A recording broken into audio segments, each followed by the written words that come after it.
Na karibia ni misimu mitatu hivi Simba wakaenda Misri pre-season. Hivyo wakaenda kufanya nini kule? Watupostia picha hapo kwenye maji wanaogelea wale swimming pool. Hao ndo kazi wanaenda kufanya kule. Tumewafunga Bank of Egypt, sijui nani of Egypt, tumewafunga goli 2. Matokeo ya kufunga huo amnaga. Kuna kitu kipo sawa. Yaani kama inawezekana maana yake yule Fadus kaondoka? Yeah. Yule kocha fitness yeye ameamua kubaki. Riyad Badi ni yeye pia inabidi aondoke.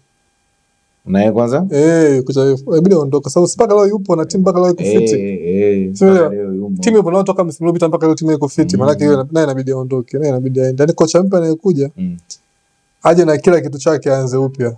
Na hata wakiweza hata Matola aondoke. Kweli timu ya kwanza upya kabisa. Yaani hata wakiweza hata Matola aondoke. Hata wale wapanga koni wale. Wote waende. Asasi ya hatuna utaratibu backroom staff unawakuta mara nyingi. Nasemaje ingekuwa inawezekana. Wangefanya hivyo ni pale kocha anayekuja aje aanze upya kwa sababu na mtu ambaye anamwambia hapa tunafanyaga hivi aje au utaratibu wake aanze upya kuanzia fitness. Sahihi. Yeye ndo ataamua level iwaje, mazoezi yawaje, tupanga ratiba gani, mtakulaje, mtalalaje. Ile timu zako watu kila kitu wanajipangia atakula viongozi wajua wanakula nini wale wachezaji. Sahihi. Yaani mpaka wapishwe kama ile zona mabadilisho.